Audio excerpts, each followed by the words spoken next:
আসসালামু আলাইকুম। কেমন আছেন সবাই? আশা করি ভালো আছেন। আমাদের গোবিন্দপুরবাসীকে আমি অনেক ধন্যবাদ দিতে চাই। আমাদের গ্রাম কিন্তু অনেক টাকাওয়ালা গ্রাম এবং কি অনেক প্রবাসী। যার কারণে ৫০টা গ্রাম থেকে আমাদের গ্রাম অনেক উন্নত টাকা দিয়ে প্রবাসী দিয়ে।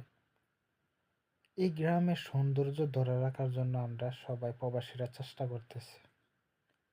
কিন্তু গ্রামের মধ্যে অন্য কোনো দূরের মানুষ আইসা গ্রামেরকে কোনো বিষয় নিয়ে ছোট করে দেখবে, এটা আমাদের কাছে খারাপ লাগবে। একদিন আমার যাওয়ার সময় রাস্তার মধ্যে ওই যে আমি যে ভিডিওর একটা ছবি তুলে ফেসবুকে ছাড়ছিলাম যে জায়গাটা একটু খারাপ। আমার গ্রামের মানুষের যদি এটা রাস্তাটা একটু কাজ করে দেয় তাইলে ভালো হবে। এই যে ছবিটা দিয়ে ফেসবুকে ছাড়ছিলাম, তো আমার গ্রামের প্রবাসীরা এটা লক্ষ্য করছে, বলছে নাজবুল আমরা চেষ্টা চালিয়ে যাব, কিছুদিন মানে এটা কাজ করব, মানে যা লাগে আমরা দেব।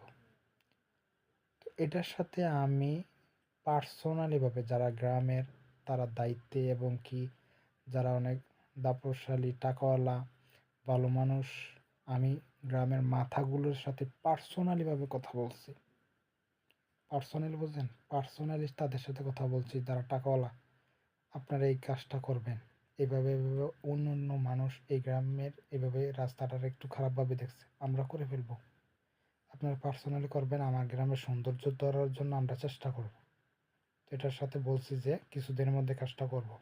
তো ইনশাল্লাহ কাজটা হয়ে গেছে, যার কারণে গাড়ি চলাচল করতে আমাকে অসুবিধা হচ্ছে না।